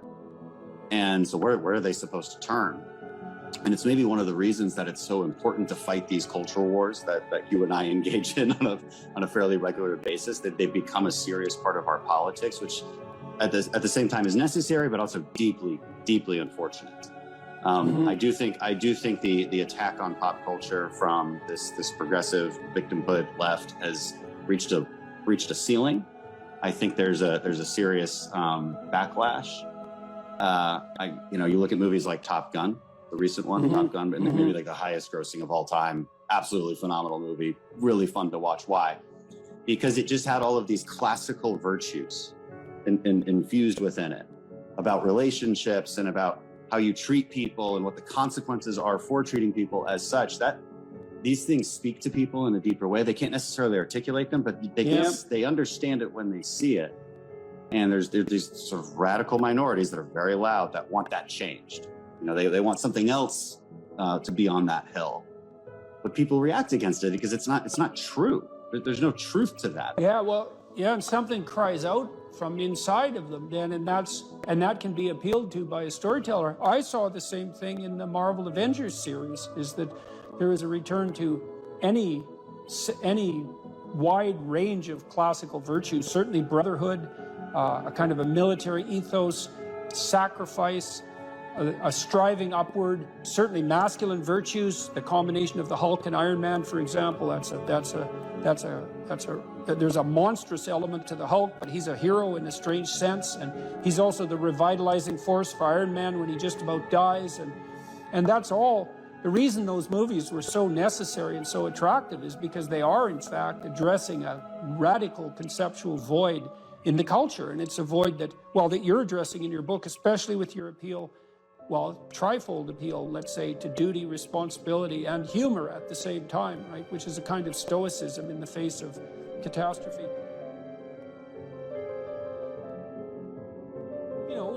Because this is a big problem in life. Imagine you're aiming for something and then something happens to make it impossible, or you find out that it's the wrong thing because you were aiming in the wrong direction.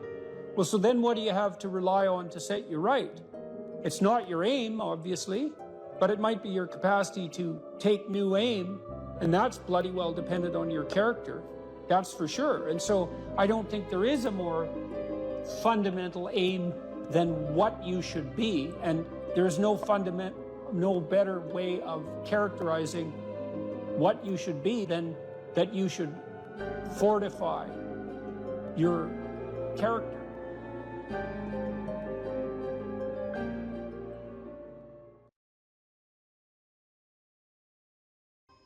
So as men move into their careers, how might responsibility and purpose be conceptualized? Well, look, so I always start from the fundamental observation that life is characterized by a fair bit of suffering. There's a tragic element to life, tragedy tainted by malevolence. And what that poses a problem, and the problem is, what can sustain you through suffering and tragedy?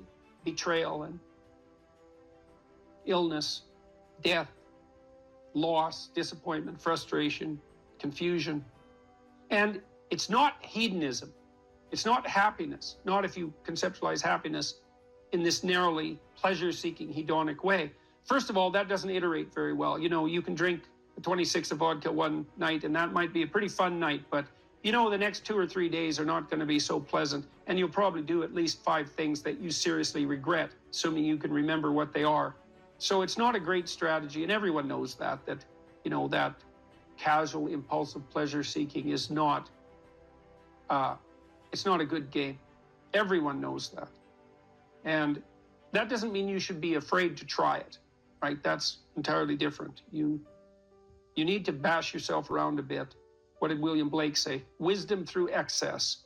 There's definitely something to that. So, walling yourself away from experimentation,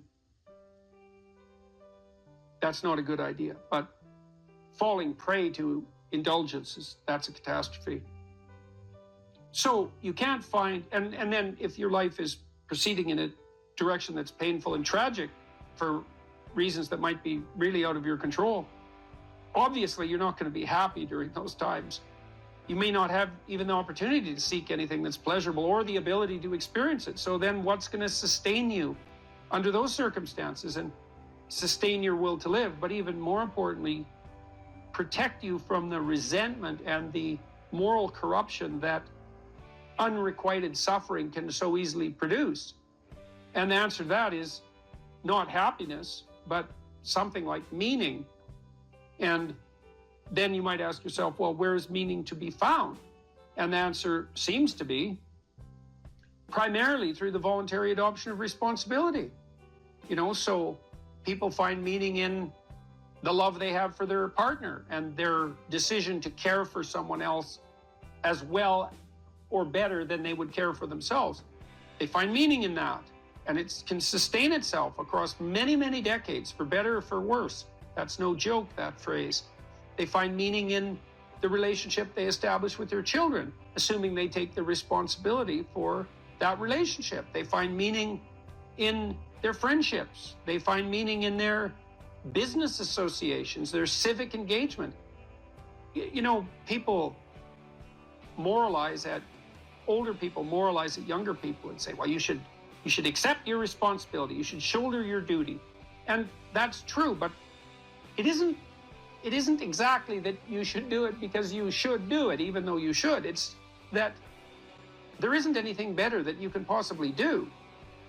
You have to justify yourself to yourself. You have to justify yourself to yourself because of your inadequacies and your failure and your error and your propensity to repeat errors that you know you shouldn't repeat, your sinful nature. You have to atone for that. And then you have to justify your life to yourself because it's characterized by death and suffering. And so you need something worthwhile to do. And, well, then you might say, well, there's nothing worthwhile to do. It's well, you're probably not really in any position to make that judgment, till you've gone all in at least one thing.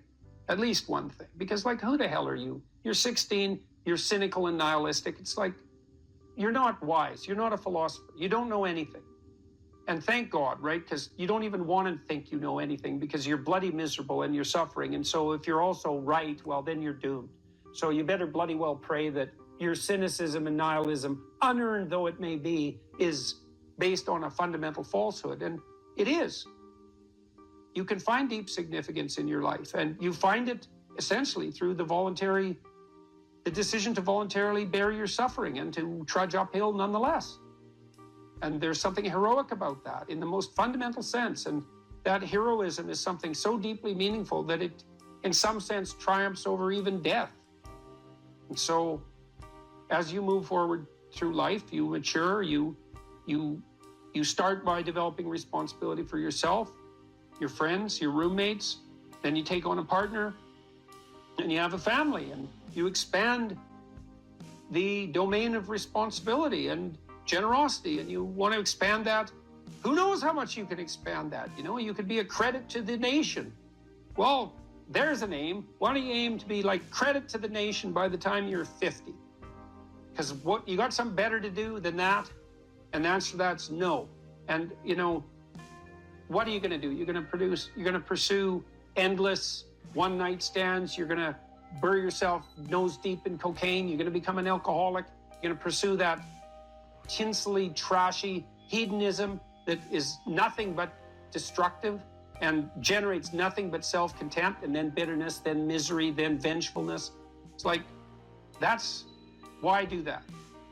It's easier in some sense, right? Although it's not, because it's rife with catastrophe and suffering. So it's way better to envision yourself as, that's the cross image fundamentally, right? The pathway to redemption is to bear your cross up the hill voluntarily. It's a hell of a thing to ask, right? Because you have to accept the fundamental limits of your mortal vulnerability. And you have to say to yourself, I will do good nonetheless. Right? And that's not obedience. That's not naivete. That's a cold decision, man. So everyone great makes that decision. So make that decision, because maybe you're great. There's so little emphasis in our popular culture, especially with regards to the so-called mainstream media, on discipline and responsibility, that there's a tremendous hunger for anything that pertains to that. And you have a right to be discussing that, I would say, because of your background, which, if nothing else, required a tremendous amount of discipline. Yeah, and I ended up writing a book called Discipline Equals Freedom. And I'm lucky that I wrote it when I did, because if I would have written it 2 years later, everyone would have said, oh, everyone's talking about discipline now. So yeah, discipline, absolutely. Discipline does bring you freedom in life. And that's something that I kind of figured out over time. I didn't so what do you mean by that? Like, how did you figure that out? And what do you mean by that? Because they're often, and you know, the classic sort of, what would you call it? Romantic rebel is someone who is free from excessive order, let's say. They see freedom and discipline as antithetical, rather than seeing one as a precondition for the other. And so how did you learn that discipline was a precondition for freedom? If I've got the equation, how did that manifest itself in your own life? So we'll start off by saying this. And look, I was a young kid. I joined the Navy to go in the SEAL teams. I went through SEAL training. I showed up at a SEAL team 1. And when I got there, and as I look back, this is a very powerful thing, even though it's very simple.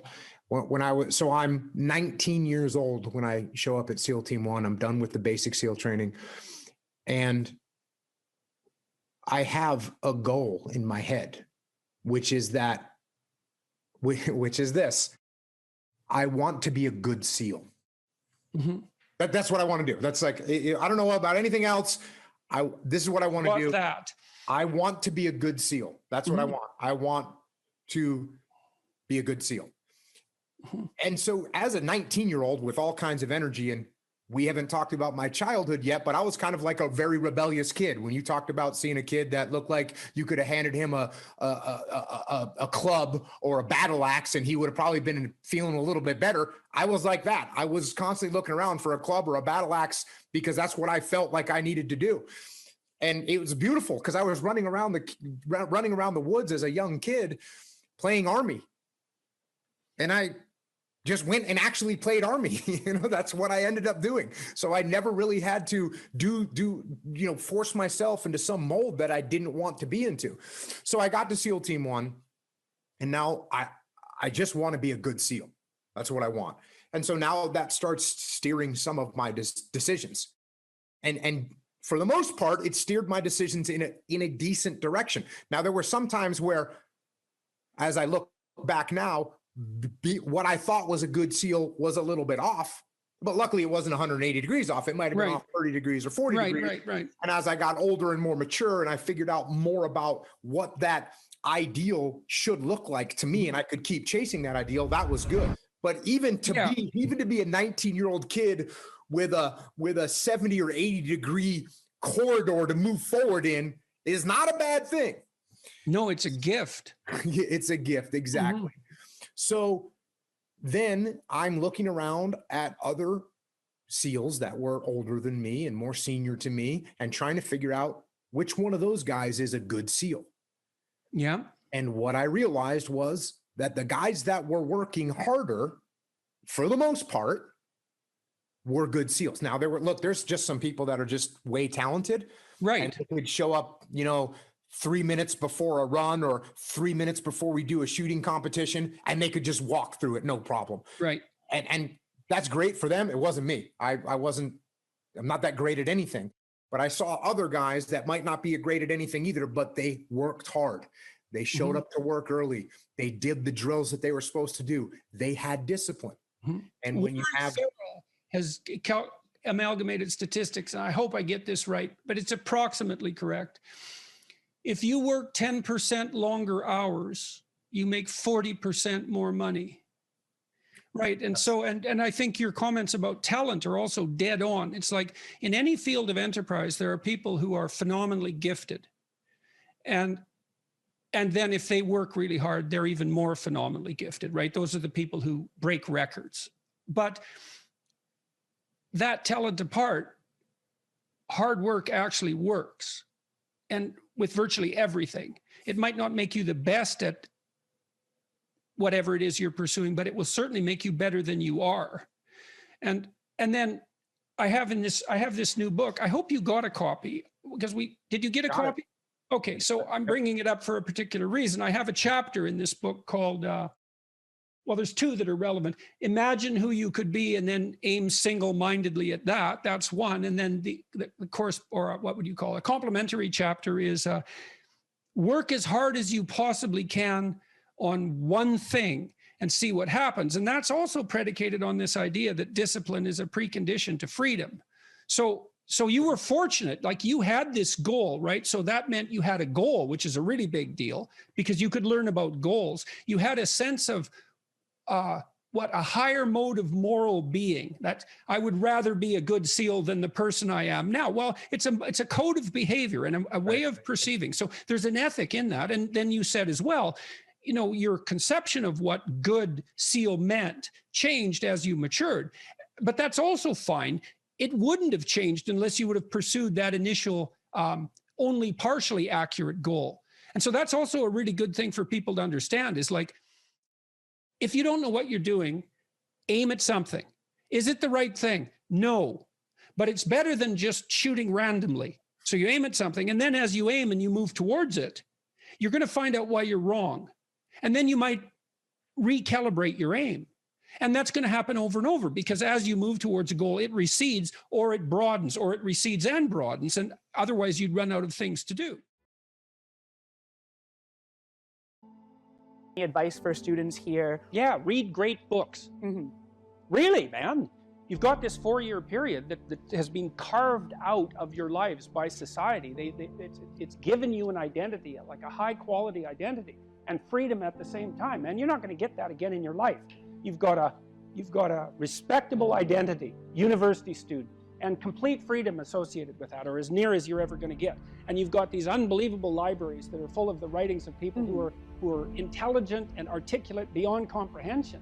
And and you can go there and you can learn all this. And you might think, well, why should you learn it? Well, you learn it to get a job, or you learn it to get good grades, or you learn it to get a degree, and that's all nonsense. It's nonsense. The reason that you come to university to be educated is because there is nothing more powerful than someone who is articulate and who can think and speak. It's power, and I mean power of the best sort. It's authority and influence and respectability and competence. And so you come to university to craft your highest skill, and your highest skill is to be found in articulated speech. And if you're a master at formulating your arguments, you win everything. And better than that, when you win everything, everyone around you wins too. Because to transform yourself into, let's consider your transformation to something approximating the logos, it means you shine a light on the whole world. Well, there's nothing more exciting to do than that. There's nothing better you can possibly do.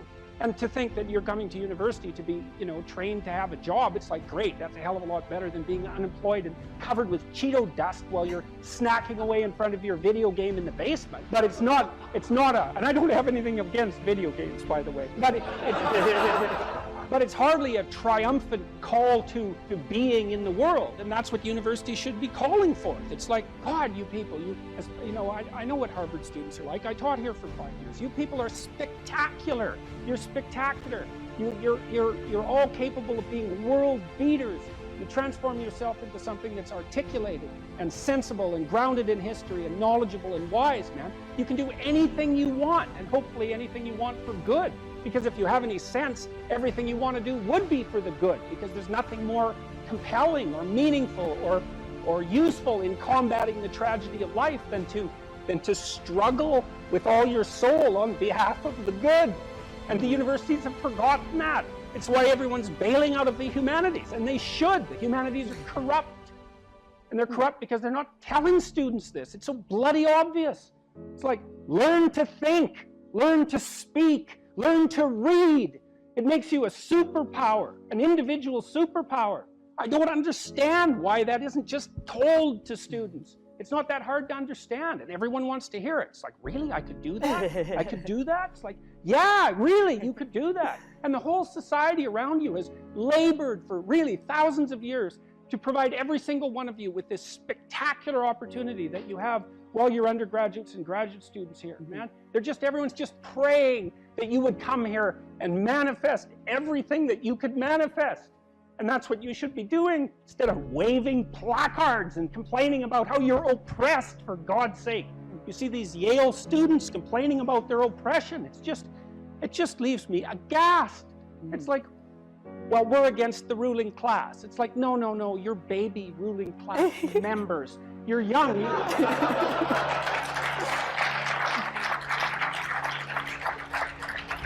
The only reason you're not rich is because you're young. You know, that's the best. Really, if you look at the 1% even, the dreaded 1%, you know, most of those people are old. Why?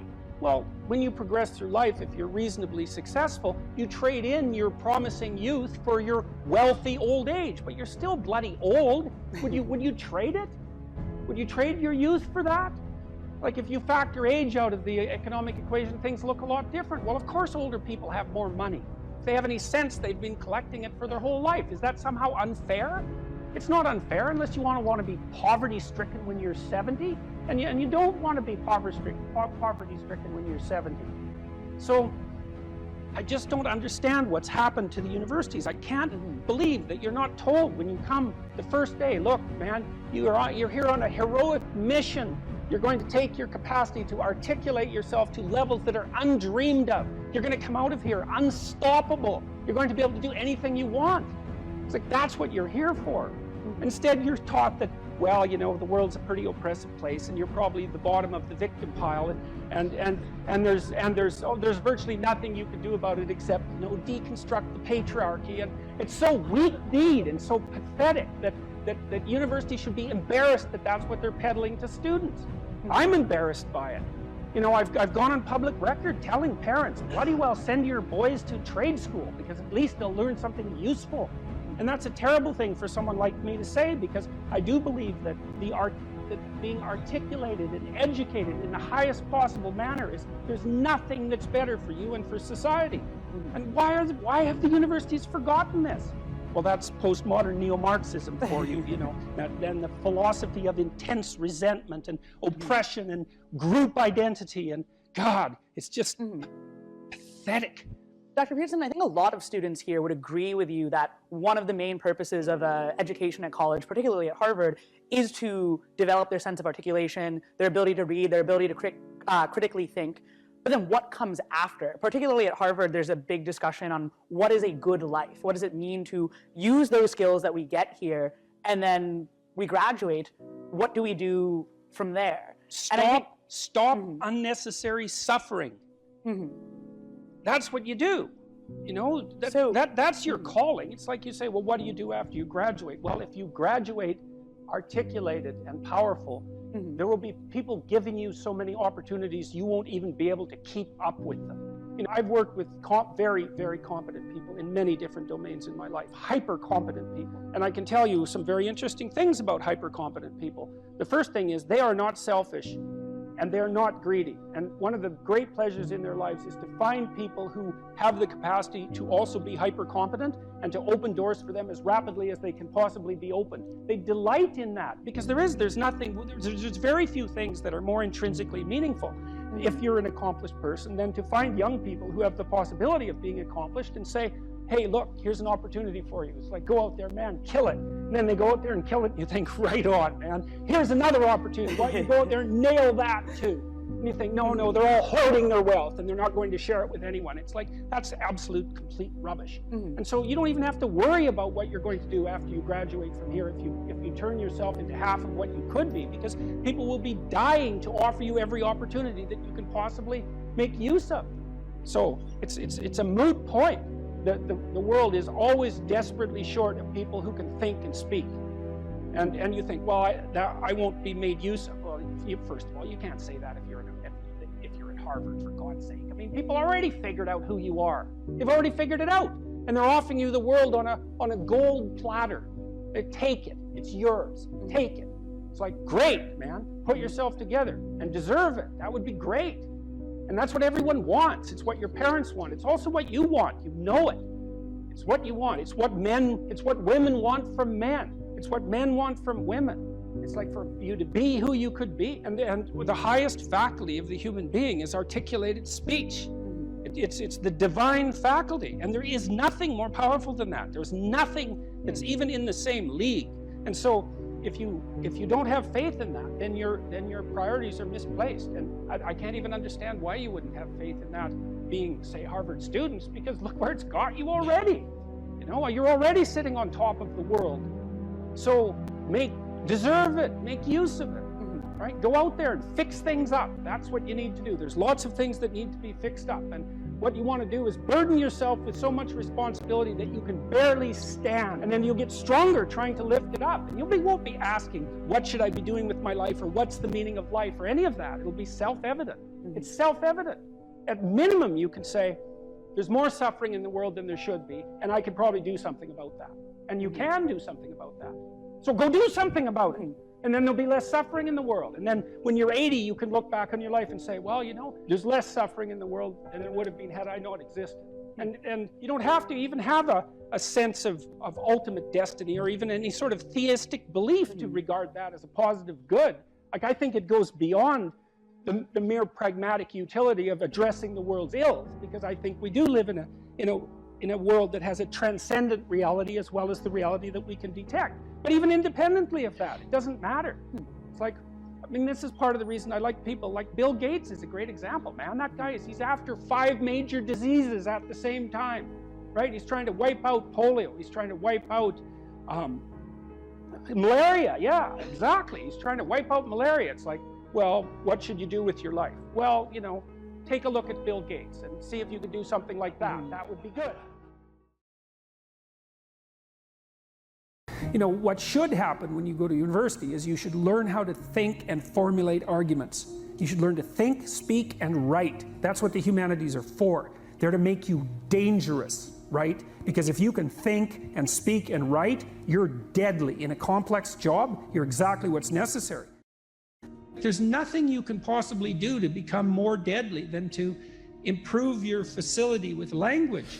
And the way you do that is by reading, especially great things, and by writing, and by thinking, and by speaking, for that matter. But how could that not be viewed as absolutely central to what education is about? You want to be inarticulate and stumble over everything that you try to think and communicate? Yeah. How are you going to get anywhere? You don't even know who you are under those circumstances. You're this massive feeling that's expressing itself, you know, maybe in violence because you can't find the words. And you stumble around and bump into things, and you're clunky and dull, and you're not witty. You don't sparkle. Learn to write. I'm dead serious. Like, I'm dead serious about that. Because writing is formalized thinking. And so the way you write is, first of all, you need a problem. Because why write if you don't have a problem? So this is good advice if you're just writing an essay, by the way, for your classes. It's like, pick a bloody problem that you want to write about, because otherwise it's false right from the start. It's up to you to engage with the material until you find something that grips you, that you desire to investigate. Okay, so you need a problem. Well, the next thing you need to do is, well, you need to have something to say about the problem. Well, so, reading. Reading is really good for that. Read as much as you can. Get your hands on that addresses the problem. Okay, so now you know a bunch of things, or at least provisionally know them. You at least have access to them. Well, now you start sorting through it. It's like, okay, well, maybe I need to summarize what I've learned, and then I need to iron out the contradictions between what I've learned, and I need to elegantly formulate that, and I need to get my word choice right, and my phrase choice right, and my sentence choice right, and I need to organize the sentences into proper paragraphs, and the paragraphs into proper sequence so that I have a coherent argument. And at the same time, what you're doing is you're integrating your own personality at the highest and most abstract level of organization, and you're sharpening your tools, and you're putting yourself straight because you're learning to think. You learn to do that by writing. Many, many years, you hone your words. They're the most powerful thing about you, bar none. If you are an effective writer and speaker and communicator, you have all the authority and competence that there is. And so you're at university. Maybe you're taking a humanities degree. Well, what's the humanities degree for? It's to teach you how to think. You learn to think by writing. Now there's more to read, to speak, and all of that, but the best thing you can do is read and write every day. A couple of hours every day. Write about things you find important and see if you can discover what you believe to be true. And that'll build you a foundation. And it's unbelievably practical. Like if you look at people who are phenomenally successful across life, there's various reasons, but one of them is that they're unbelievably good at articulating what they're aiming at, and strategizing and negotiating and enticing people with a vision forward. It's like, get your words together, man. That makes you unstoppable. And that's the core of the humanities, that idea. Just get your words together. Make yourself an articulate creature, and then you're deadly in the best possible way. So, and take that seriously. The best thing you can do is teach people to write, because there's no difference between that and thinking. And one of the things that just blows me away about universities is that no one ever tells students why they should write something. It's like, well, you have to do this assignment. Well, why are you writing? Well, you need the grade. It's like, no, you need to learn to think, because thinking makes you act effectively in the world. Thinking makes you win the battles you undertake, and those could be battles for good things. If you can think and speak and write, you are absolutely deadly. Nothing can get in your way. So that's why you learn to write. It's like, and I can't believe that people aren't just told that. It's like, it's the most powerful weapon you could possibly provide someone with. And I mean, I know lots of people who've been staggeringly successful and watched them throughout my life. I mean, those people, you don't want to have an argument with them. They'll just slash you into pieces. And not in a malevolent way. It's like, if you're going to make your point and they're going to make their point, you better have your points organized, because otherwise you are going to look like and be an absolute idiot. You are not going to get anywhere. So let's say you take the example of a SEAL who's got it all, but this literacy. What happens to him compared to someone who has all those skills? If he can't write well and he's in charge of 6 guys and one of those guys works hard or does something that deserves to be recognized, this is the responsibility of that leader to write that person an award. Okay, so he can't reward his good workers, his good soldiers. He can give him a pat on the back, but a pat on the back isn't going to get him promoted. An award is actually worth some points towards your promotion. And the people that are on that board that are giving that reward, they're never going to meet that leader, and they're definitely not going to meet that guy. There's no bias. It's based on this piece of paper that you hand in. You hand in this piece of paper, they read the piece of paper, and they say award approved or award not approved. Mm-hmm. Or you want to do a mission and you send that up the chain of command, and it's the same thing. It gets to a certain point where they're just looking at it and reading and trying to decipher this pile of junk that you put together. And by the way, if I'm in charge and Jordan sends me a concept of operations that doesn't make any sense, why would I possibly let you go out and execute an operation that I can't even understand what it is you're trying to do? Because what I observed in my own career, and it's so interesting, the parallelism is so interesting but not surprising, is that nothing can stop you if you can write. And it's for the reasons you just laid out. It's like, when you write, you make a case for something, whatever it happens to be. And if you make the best case, well, then you win. And you get whatever it is that you're aiming at. And so you're adventurous, you want to make a mark, is you bloody well better learn how to write. Because if you learn how to write, well, then you can think and you can communicate your thoughts. So not only are you deadly strategically, you become extremely convincing. And then you can go and do anything you want and no one will stop you. And that's never told to people. And I don't really understand why. You know, you hear the pen is mightier than the sword, which is just a cliche unless it's fleshed out.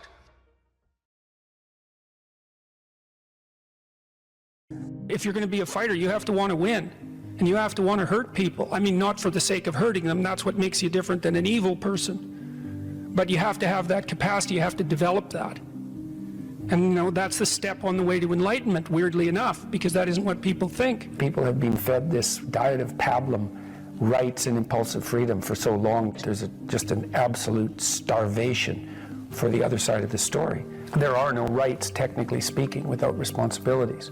And all we've had for 60 years is a dialogue about rights. Well, that leaves a hole on the other side of the story. And it's a hole that's in people's hearts, essentially. Because responsibility, well, perhaps that's not more important than rights. Like I said, they're part and parcel of the same formula. But it's in responsibility that most people find the meaning that sustains them through life. It's not in happiness. It's not in impulsive pleasure. Those things blow away at the first ill wind.